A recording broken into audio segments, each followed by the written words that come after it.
Welcome to another episode, everyone. The Soldiers of Aryan Culture, a violent white prison gang in Utah, a racist violent prison gang in Utah, according to authorities responsible for multiple deaths and boatloads of violence there in the prison. Well, let's get into it. November 28th, 2007. And a Texas federal prison complex known as FCC Beaumont was in shambles. A building had flooded. The guards were short-staffed. Someone had been pulling fire alarms throughout the day. And by the early afternoon, inmates had been involved in a physical altercation, further distracting the already... Okay, trying to see who it is fighting there. FCC Beaumont was a violent place. A trio of prisons that collectively held 7,000 inmates, including maximum security prisoners. It had seen several homicides in recent years. Guards also had a reputation for committing flagrant misdeeds, like deliberately setting off cage-match gladiator fights between prisoners for their own amusement. Typically, the violence was limited to fights among inmates. This day would be a major exception. It all started around 2:50 p.m. when three guards were escorting inmates Mark Isaac Snar and Edgar Baltazar Garcia back to their cells from recreational cages in the Segregated Housing Unit, or SHU. The escort itself was a violation of protocol, as both inmates were supposed to be accompanied by three guards apiece due to their long history of violence behind bars. But when Snar told the guards that he had to use the bathroom, they decided to move both inmates at once with half the required staff. During the walk back, Snar and Garcia slipped their handcuffs, almost in unison, using contraband lockpicks, and pulled out two sharp metal shanks. Corrections Officer Dwight Baloney believed Snar was about to attack Garcia, and bravely tried to shield the inmate with his own body, only to find himself being stabbed by both men in his front and back.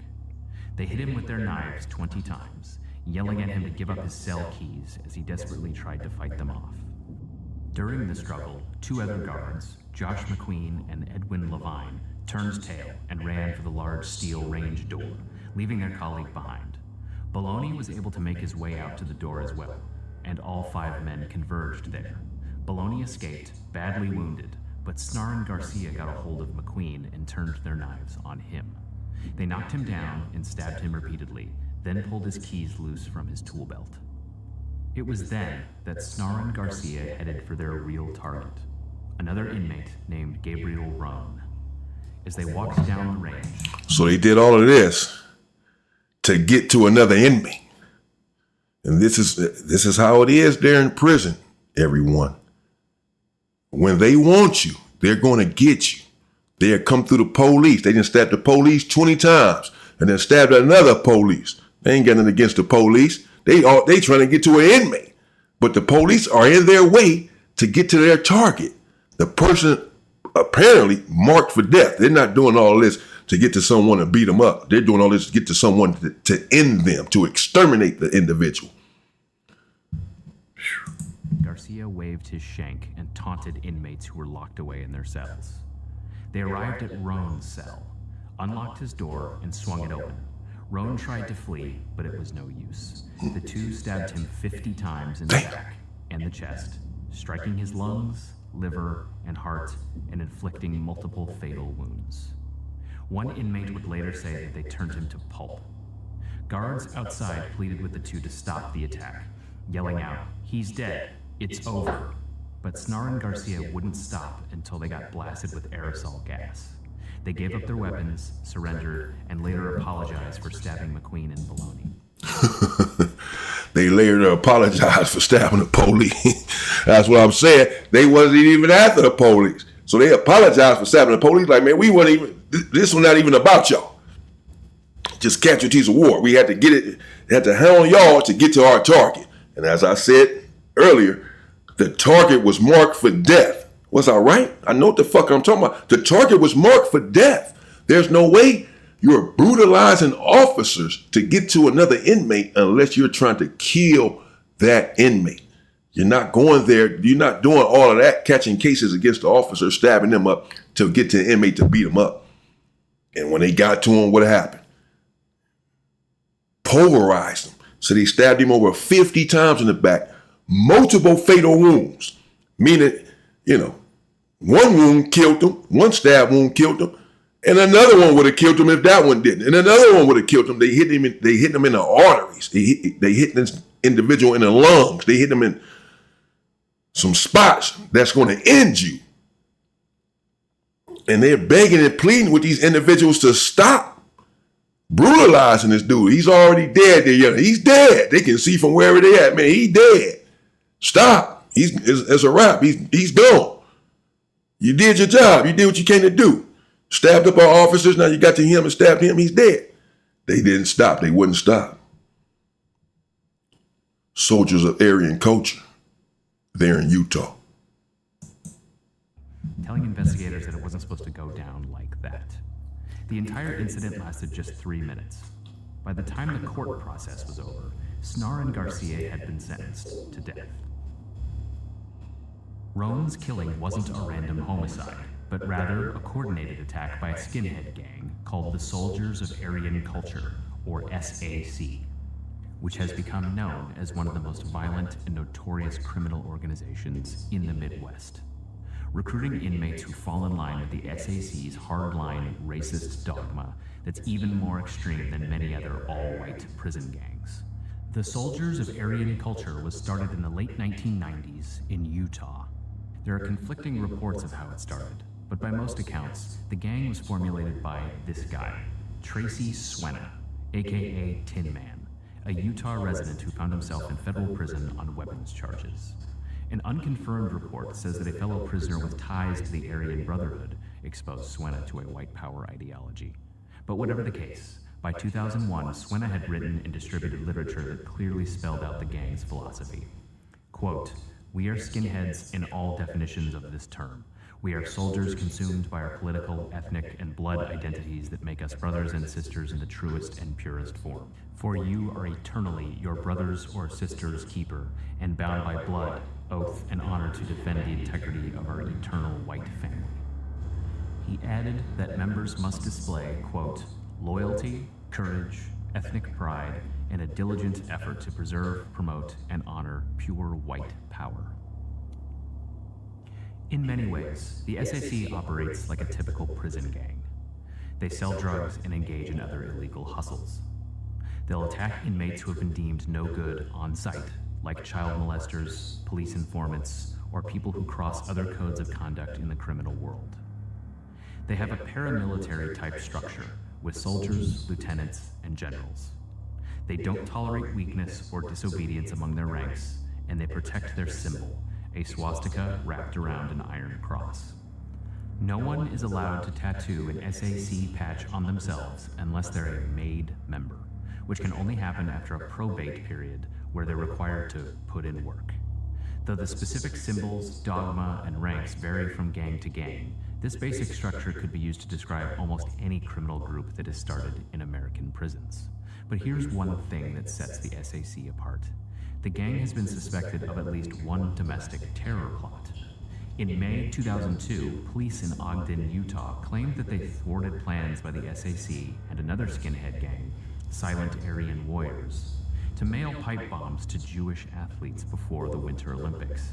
Had this alleged plot gone through, it is hard to imagine the fallout that would have followed in an already paranoid, post-9/11 America that was already pouring billions of dollars towards fighting terrorism overseas.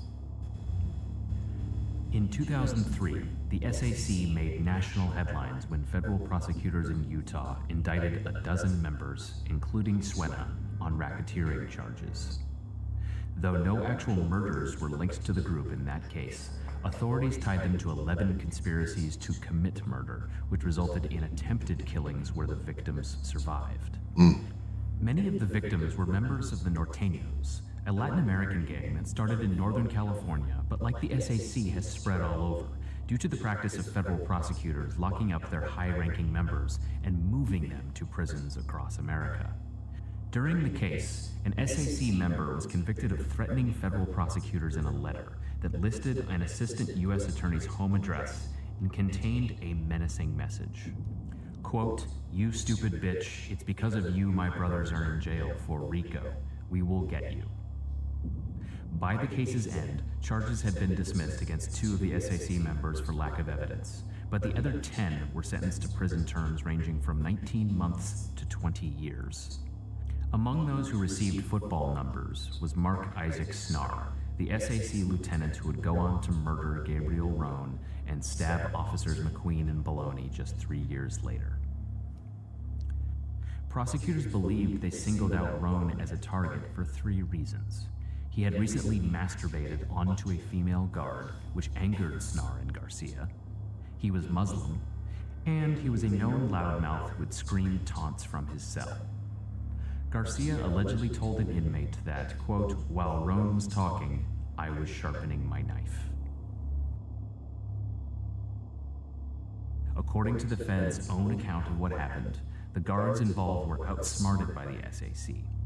Snar's ruse of having to use the bathroom tricked them into breaking protocol and transporting both inmates together with only 2 guards on one of them and 1 on the other, when they each should have had 3 escorts. The guards also decided to escort Snar and Garcia before other inmates because other SAC associates present were being belligerent and refusing to move. Acts that prosecutors later called a ruse to ensure Garcia and Snar would go first. Jurors convicted Garcia and Snar of capital murder after just an hour of deliberating. 7 years after Roan was stabbed, history repeated itself in a nearly identical murder committed by the SAC. This time, the victim was a fellow SAC member, Leo Johns, who was stabbed to death by SAC Lieutenant Christopher Kramer and a lower-ranking member, Ricky Fackrell. Kramer both ordered the murder and helped carry it out, and Johns was warned several times for violating SAC rules. He had stolen from a cellmate, racked up drug debts with other gangs, and the final straw was flouting an order by Kramer to stay off drugs and alcohol, given his history of obnoxious and erratic behavior when he failed to stay sober. Johns was murdered on June 9, 2014 at USP Beaumont, but the planning started 3 months earlier when Kramer began recruiting a second hitman for the job. He eventually settled on Fackrell and used SAC member Michael Shelton as a lookout. Like the Roan murder, Kramer and Fackrell were able to get away with prison rule violations that, had they been detected, could have prevented the violence from taking place. In this case, they snuck into a part of the prison, Area DA, that they weren't supposed to be allowed in. That's where Johns, Shelton, and more than a dozen other inmates lived. On the morning he was murdered, Johns was cooking up a batch of Pruno in a cell. At 9 a.m., Kramer and Fackrell approached him in DA cell 224. And that's just it right there. You can be targeted for death for what you may deem a minute reason, a trivial reason. He's yelling out of the door, being obnoxious. They said he ejaculated onto a female staff. This is a rule violation as well amongst many factions, amongst many cars, because it shows sexual deviancy and whatever else. But it didn't, he wasn't a snitch. He wasn't a chomo. Apparently, it just some indiscretions there in prison that may seem minute, but then they add up and they target you for death because you're yelling out your door or playing with yourself. There, they pulled out 2 shanks known as bone crushers that had been cut from the same piece of metal and went to work on Johns, stabbing him more than 70 times. Damn. Another clear example of SAC overkill. Johns pleaded for his life, telling them, quote, that's enough, but they ignored him. During the stabbing, a guard made his way around the module and passed by cell 224 several times, blissfully unaware of the carnage, while Shelton kept watch outside. When they believed Johns was dead, Kramer and Fackrell left the cell and gave their knives to Shelton for disposal. But Johns was still breathing and began to move. Then he opened the cell door. When Kramer noticed this, he returned to cell 224 and finished the grisly murder without a weapon, stomping on Johns' head and dragging him underneath the cell's bunk bed, where his body wasn't to be discovered by guards until 2 hours after the attack began. When Kramer was arrested, he was at a chow hall. That's crazy. So they thought that they had unalived him. They did not. He was still breathing. So he crawled out of the cell, whatever. Obviously, he probably should have stayed in there, but he's trying to save his life. It's understandable. I mean, that's just instinctual. Get out of here and get some help. So he tried to crawl out of his cell to flag down some medical attention. They recognized this dude's still alive. The police didn't recognize it. He didn't get the help that he was seeking, but they recognized that he was still alive and went back in the cell without a weapon and crashed his head in to finish the job. This is prison, a place you do not want to go. About the murder with other inmates. He tried to claim the attack was self-defense, pointing to a cut on his elbow he said was caused by Johns. In reality, Fackrell accidentally stabbed Kramer, and the two laughed about the, quote, friendly fire afterwards, with Kramer going so far as to boast that the cut would, quote, save my life.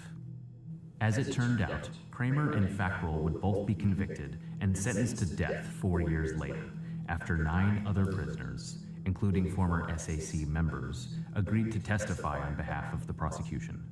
But 3 months after Johns was murdered, and understand that, I don't mean to keep stopping the video, but I am doing a reaction here, and understand this, that's what happens in the end. Your friends turn on you. The people dedicated to this gang, they snitch on you. There is no fealty. There is no loyalty. It doesn't exist. It's a myth. You risk your life. You give your life for your gang. That's what they just did. They killed this individual for their gang, for the enhancement of their gang. But then your gang that you just killed for turns around and tells on you. You only did it for this gang. And these are the ones that's about to put you on death row. The same individuals that you just killed for. There's no love. There's no loyalty in gang banging and being a part of a faction. None of this shit. It doesn't add up. It doesn't work. Fackrell would kill again, in the same prison and in concert with another member of the SAC. In September 2014, Fackrell and SAC member Eric Rekkonen were placed in an SHU recreational cage with a third inmate, Ronald Earl Griffith Jr., who was there serving a 51-month term for domestic violence on the federal Isabella Reservation for the Saginaw Chippewa Native American tribe. Rekkonen punched and kicked Griffith, knocking him down, while Fackrell stomped on his head numerous times. Griffith sustained brain injuries so serious that he was knocked into a coma and never recovered. Damn. He died 5 months later in February 2015 of complications from the beating. Rekkonen was only charged with assault and received a 10-year prison term. Fackrell wasn't formally charged with Griffith's killing, but prosecutors used it to secure a death sentence against him in the Johns case. During the investigation, it was revealed that an SAC member sent Griffith a note, luring him into recreation by assuring him that he wouldn't be targeted for violence.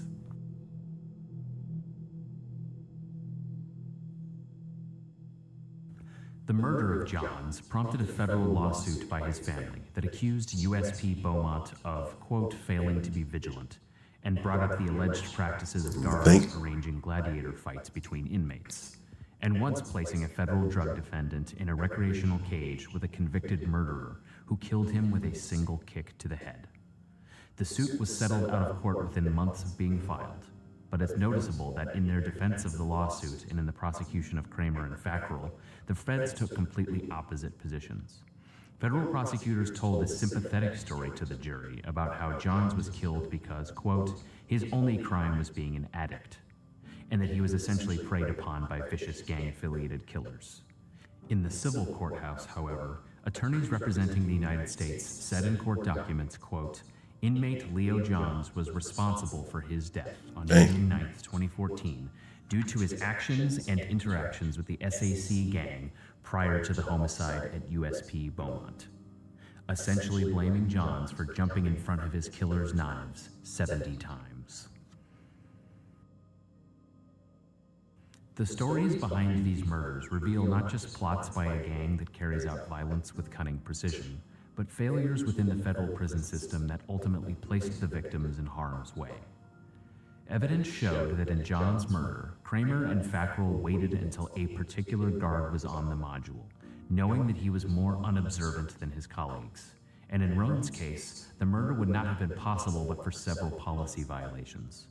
That having been said, it's undeniable that Officer Baloney showed great courage that day, first by shielding Garcia with his own body when he thought Snarl was about to stab him, then by holding on for dear life to his tool belt while he was stabbed nearly 24 times.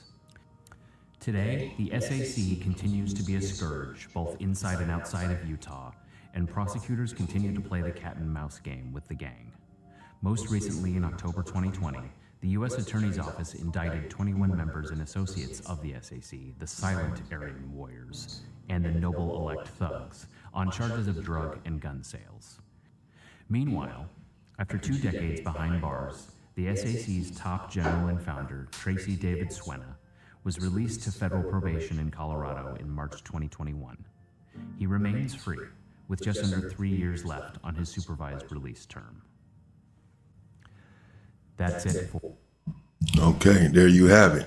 So the leader of the Aryan, or the soldiers of Aryan culture, according to this guy and the authorities or whatever, he's the leader. I don't know. But whatever, he's out now. He's been out since 2021. And that's another way of how these gangs work, how these situations oftentimes work. You know, the leader is calling all of these shots, is behind these unalivings, but he's not on death row. He's at home. The individuals who carry this out are on death row. He just kicked back, get a call, and that's it. And everyone else puts in the work and pays the price, because there's no love and there's no loyalty in the gang culture. It's self-destructive, it's violent, it's dangerous, and it's just a genocide. That's it. It's genocide. Soldiers of Aryan culture, there you have it right there in Utah prison. And they putting in work. As we can see, they crushing people's heads, stabbing them 50 times. The one dude, the other dude, they stabbed 70 times. That's a lot of stab wounds, bro. Think about that. That's overkill. And they hit them in spots. That's multiple fatal wounds. You could have died 10 different times, in other words, during that attack. No wonder you're dead. You'd have died from this hit or this hit or this hit. You weren't going to survive none of those hits. Damn. They coming at you. And that's what happens in prison. Not just in Utah, obviously. Prisons all around the world. It's not worth it, man. You have to stay out of it. You have to stay free. You have to stay out of prison. And you have to stay out of gang culture, where you go to prison and need help and need protection. You can remedy that by staying out. It's just not worth it. And I'm gonna say it until I have no more breath in me, man. And hopefully I can reach someone. Stay free, people.